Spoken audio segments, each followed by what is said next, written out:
Welcome to the Circuit of Success Podcast. The Circuit of Success Podcast. With your host, Brett Gilliland. Brett Gilliland, Visionary Wealth Advisory. The Circuit of Success Podcast. Let's start the show. Welcome to the Circuit of Success. I am your host, Brett Gilliland, and you can see me today. I've got this awesome shirt on right here. It's from the Normal brand. This is the guy right here that started it, Jimmy Sansone. Jimmy, how you doing, my man? Good, thanks for having me. It's awesome to have you, dude. I told you when you got here today, I was wearing one of your shirts. I didn't know anything about the story. I bought it at, what's the place in Frontenac Mall, not Jimmy Gray, but... Oh, Jackson Gray. Jackson Gray. Yep. I was in there, I bought this shirt, I liked it, and somebody said, hey, you know those guys are from St. Louis, right? And I said, no way. So I reached out to my man, Bill Schmidt. I knew he'd know you guys, and now here we are. We're on a podcast. So, well, anyway, I'll stop talking, Jimmy, but I always like to start with what helped make you the man you are today. I'd say my family. Yeah. Pretty easy. It came right. The answer was not difficult to search for. I'm one of 10 kids. I'm the oldest of 10.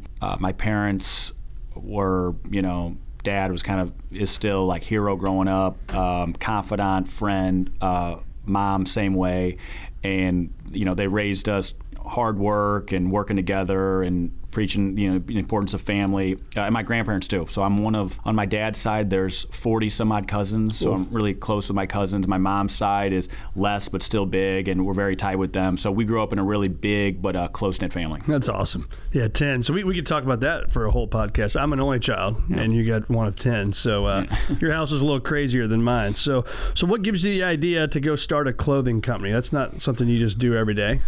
Yeah, again, family. We were, like I said, grew up in this big family, and this love of clothing, of which I've loved clothes since I can remember, was really inspired by my dad and grandfather. So, growing up in the 90s, they were wearing suits to work all the time. And so my dad works in real estate with his father. He passed away in April 2020. But they would wear suits all the time. And so I would go with them. They would get these custom-made suits. I would go with them and help pick out buttons or the lapel or what to do with the ticket pockets and things like that. Yeah. So I just love clothes from a young age. And that continued throughout my life. I never thought about going into it professionally, ever. It wasn't until I was working in finance with you and I talked about it a little bit, and I just said, I can't find a normal shirt. Where do I find a normal shirt? And then I started getting them made, and people were asking me about them, and I figured, let's do it. The rest is history. Yeah. And then did you quit, or did you do both of them at the same time for a while? Stay in investment banking?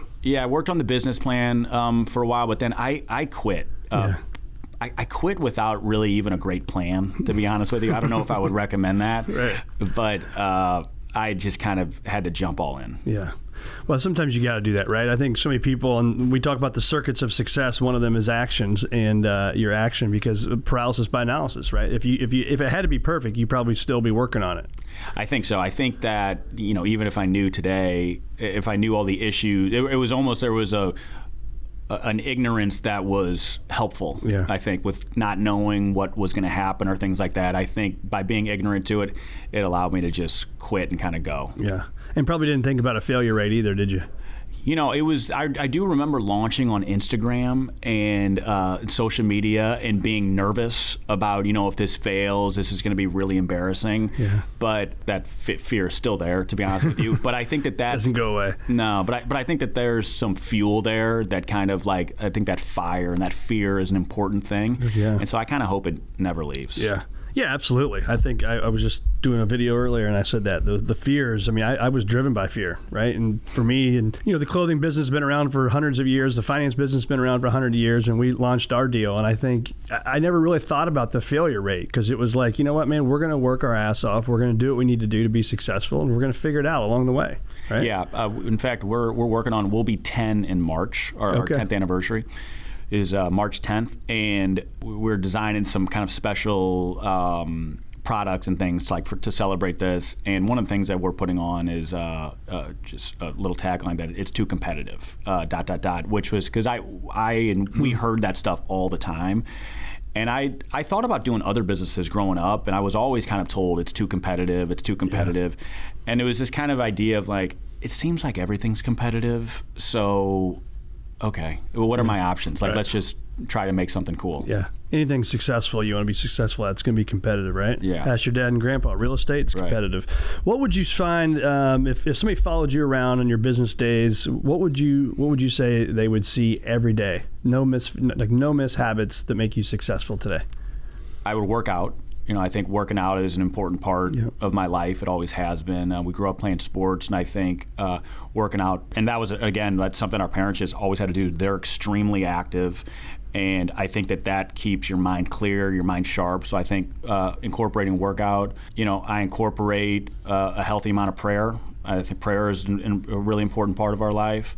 And then, I think that there's a healthy dose of humility that we try to incorporate in all of our meetings. Mm-hmm. So constantly asking kind of for feedback. What are we doing wrong here? What are we doing right? And so I think that getting feedback from our people is an important part. Like, how am I messing this up? Just to make sure that we're getting, devil's advocate on all points. Yeah, I love that. How am I messing it up? It's like you're not perfect, right? Right. Your team people got to be there to help you. So, talk about the working out. What's that process like for you? What do you do? We always lifted weights. So lifting weights has been an important part of our life growing up. I mean, we played sports all growing up, all different sports. Played football in high school and college. So, lifting was an important part. We boxed growing up.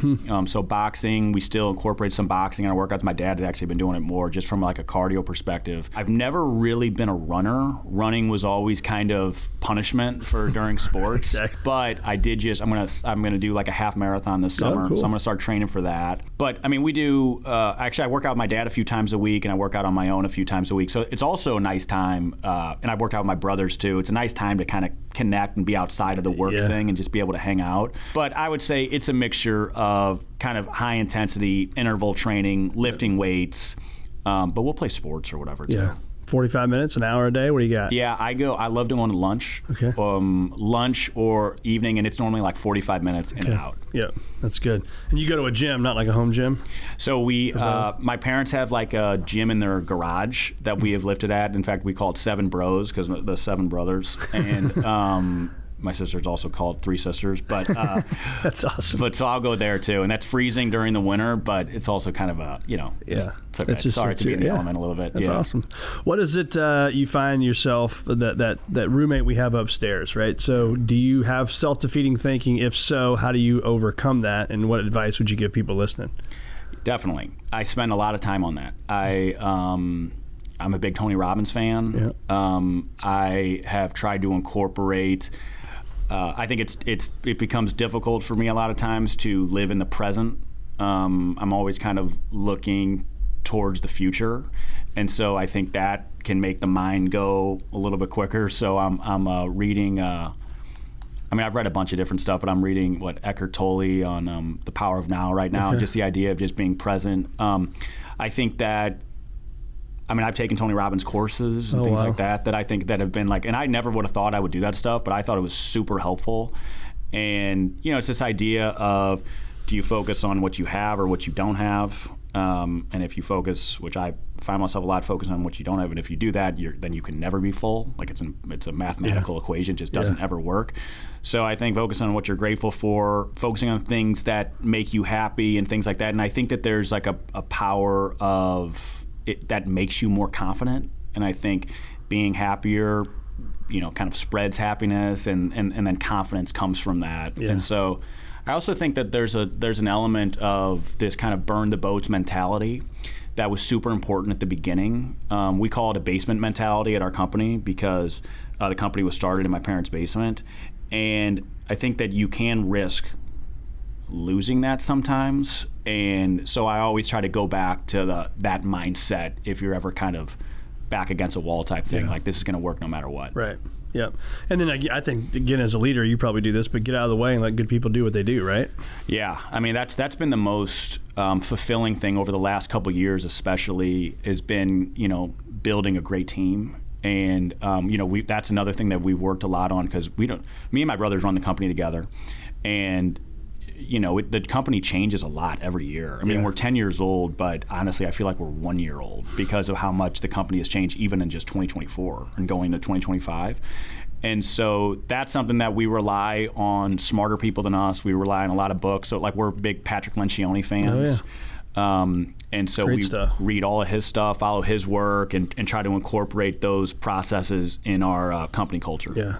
Back to some of the stuff you're talking about, the just that growth mindset. And one of my favorite exercises I do, it's at the end of every quarter, and talk about living in the moment, is I go through my journal here and I look at every picture I've taken the last 90 days, and I'll write down the things I've done. Like, went to dinner with my wife, went to the Blues game with my kids, like whatever it is we've done the last 90 days. And I find that when I write it down and then look at the picture again, because how many times do we take a picture and never look at it again? Yeah. Right. But if every 90 days, probably should do it more often because I love doing it. But it gets me in that moment of being thankful and, grateful for what we've got. And so I love that. I think that's awesome. Yeah. I do this priming thing Okay. that it's a Tony Robbins thing. It takes like 14 minutes in the morning. I was doing it every morning. Like anything, you start falling off of it. And it works, so we gotta stop. Yeah, right, exactly. Yeah, and then you need it again. But that's the same sort of thing. It's focusing on 3 things you're really grateful for, not just like focusing on it like it's out there, like trying to like relive it.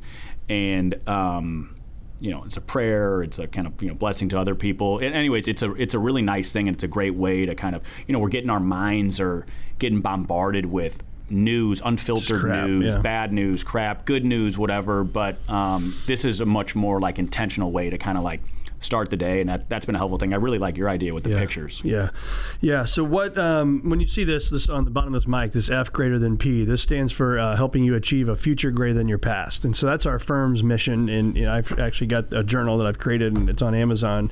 That's a daily deal. But when you hear achieving a future greater than your past, what comes to mind for you?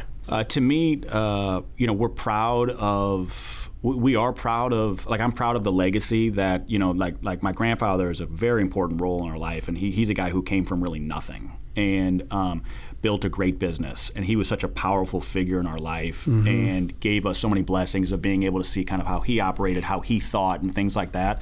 And so for us, it's that biblical passage to whom much is giving, much is expected. Yeah.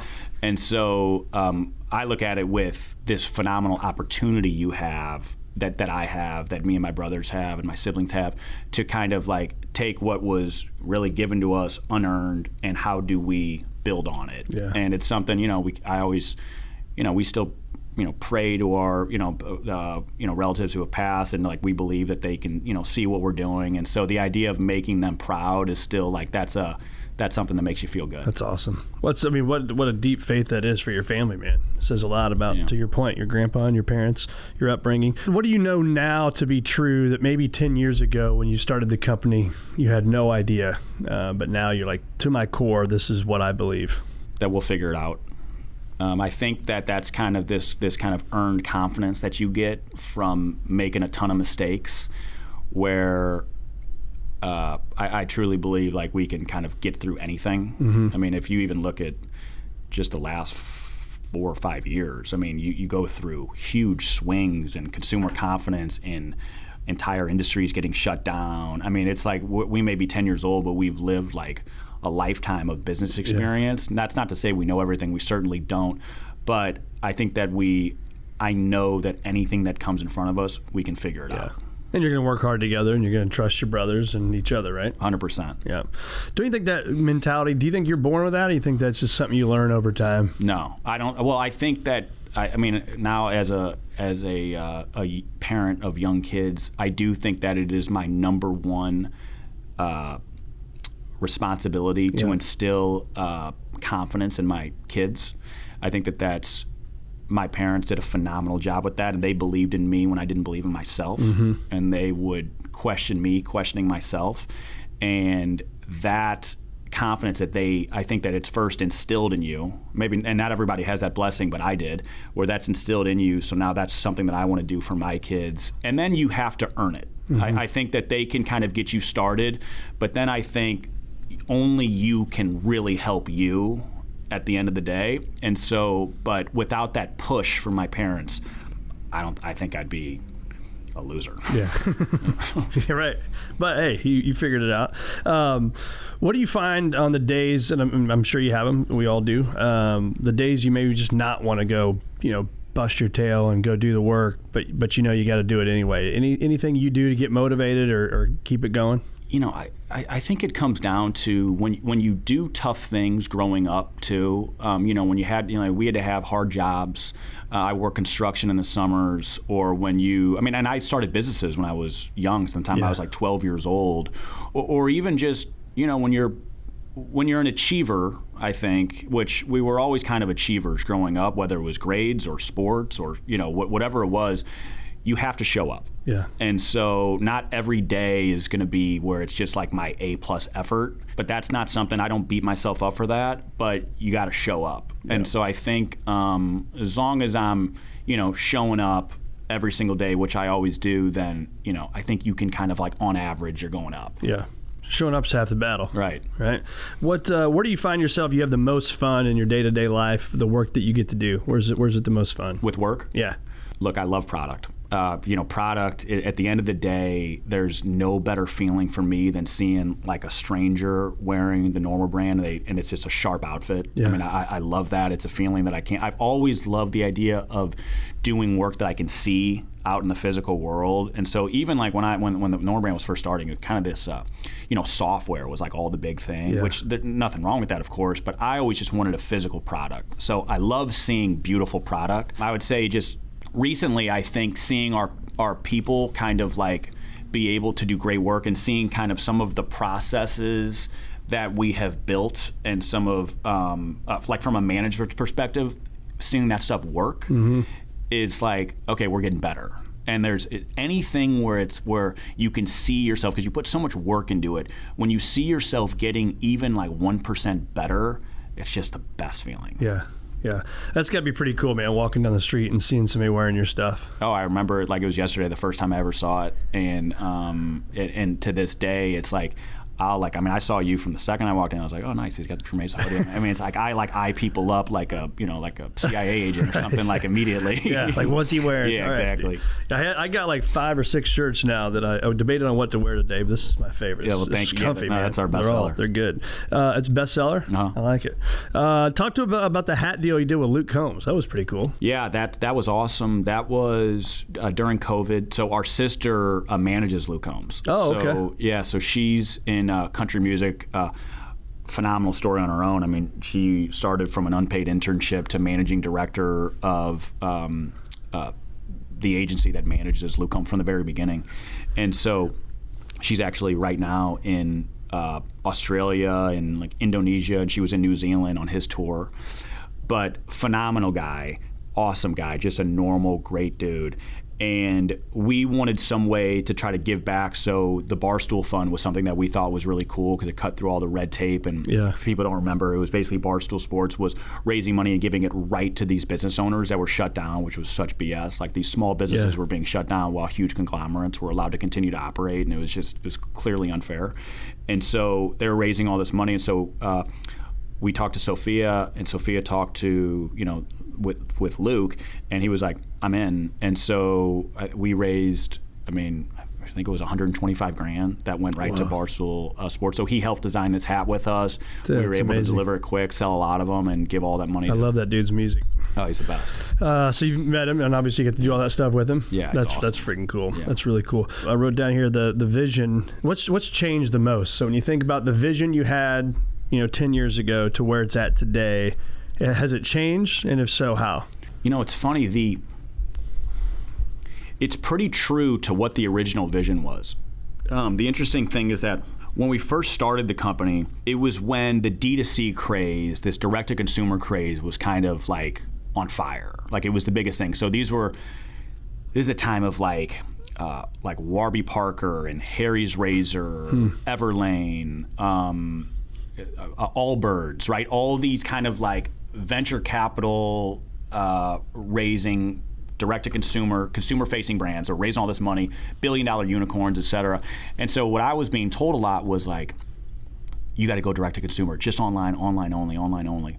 Well, for us, because of the way we were capitalized, which is we were a bootstrap company, that was impossible. because we just didn't have the finances to pay for all these ads and buy all this inventory to then sell. We needed wholesale distribution. So we needed a brick and mortar from like a cash flow perspective, like simple blocking and tackling stuff. We just like couldn't do it. And so people were like, that's not the way to do it. And I was like, well, that's the only way we can do it. And so you flash forward to today, and all those companies that I named are either entirely different or have big brick and mortar exposure now. Some of them are on their way out. Some of them are doing fine. But the point is, this idea of going only online, direct to consumer, that didn't work. pan out. The middleman ended up being Mark Zuckerberg and Facebook, and any margin you would spend, you were just paying it to him for ads. To Meta. And so it's funny, like the more time that goes on, it's kind of like the original that we had to do was kind of what like the popular thing to do is now.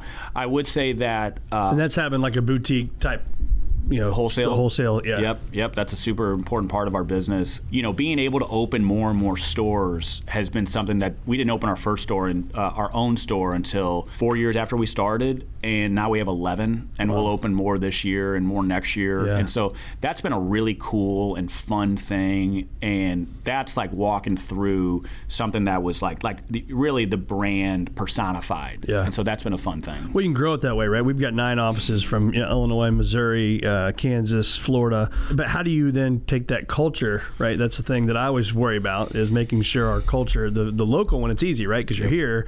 How do you do, like, say, in Nashville when you're 4.5 hours, 5 hours away? Yeah. So my brother, Conrad, really runs our retail side. And, I mean, he spends an insane amount of time on training, procedures, operations, culture buy-ins. So we've got an entire book. We recommend a book that we kind of wrote about this is who we are. Then books that... So then they understand the story and the brand and the why. Yep. And the culture. And then it's like there's a list of procedures so that the Norm Brand store in St. Louis operates like the one in Nashville or the one in Birmingham, Alabama, or the one in Denver or whatever. And so... those are things that managing that amount of people are things that we really didn't anticipate kind of at the beginning. But the feedback you get from customers in a face-to-face environment, and the feedback you get on what product they're liking and why they're liking it and things like that loop is so valuable. And then and our retention rate when someone walks into our stores and they experience that and they come back online or they come back to our stores, it's a really high rating that we're getting from our customers, and it's a lot of work. Well, I will tell you, I should remember their name. I had a female and a male wait on me at the one in Ladue, Clayton. They were awesome. Oh, good. And they were awesome, and they were proud of the brand, right? Which that's what you want to have. And they're like, so it was cool. How do you stay a student of the game now? Well, one of the things we talk about is kind of a core value for us is intellectual curiosity. Me and my brothers are just naturally very curious, and so I am a psychopath for podcasts and books, and so it's I'm trying to like gobble up anything I can learn. I mean, YouTube is a huge resource, and so depending on what it is that we're dealing with or what it is we're struggling with, you can normally find some sort of a free resource that helps you. I take saunas every day, which has been an awesome thing, and that's a perfect time to just put a podcast on, outside of it and be able to listen to that. And I just told you that, I was driving here, I was listening to your podcast. But basically, like, if I'm not in the midst of doing work, hopefully we don't find out that this is bad for us years later. I got one of those AirPods in and I'm listening to something. Yeah. I try to keep the AirPods out. I'm like, I don't know if they're going to blow up in this sauna or not. I'm like, I don't do it in the sauna. Oh, okay. Mine would. Yeah, I'm like. Mine's it's like the sauna is like 200 degrees. Yeah, like it would it's melt brutal. in my ear. Yeah. I just put the speakers on in the sauna. That's my reading time and meditation time. I need to get some podcast time in there. That's what I usually do when I'm driving. What do you see? So you said more growth coming up, right? So do you have other stores that you want to mention or that you can mention yet? Nothing that we're ready to announce yet, but we definitely got some sites that we're looking at. We didn't open any in 2024. It was a time for us to kind of work on the processes and operations. We had opened 5 in 2023, which almost doubled our store count. We went from 6 to 11, and that ended up being a good move. And so now we feel like we've got it in a good spot where we can continue to expand. So you got a 5.5-year-old and a 3.5, or he'll be 4 in like a few months, and then a 6-month-old. Okay. So how are you balancing time between I want to be a good dad and be at home, but I also got to go bust tail and work hard? I think that balance isn't something that I necessarily am like looking for, but I think that it's when I'm with them, which is often. I don't miss anything. I don't miss anything of importance. And that was something that I, not to say that it's all not important, but I don't miss anything that is like an event ever. Same. And that was something that my dad really, he worked hard and works hard still to this day. But the idea of him ever missing an event, it just never happened. And he had 10 kids. And so for me to grow up with that being the role model, I don't have any excuse to miss anything. And so, when I'm with them, it's, full on as much as I can. I've been working on lately, which has been nice. My cousin told me about it, the Brick app, where basically it like turns off all of your social media stuff. And so I've been trying to do that during the week to keep me from that doom scroll. Yeah. And so that has been like a helpful thing to keep from tempting me to always look at that phone.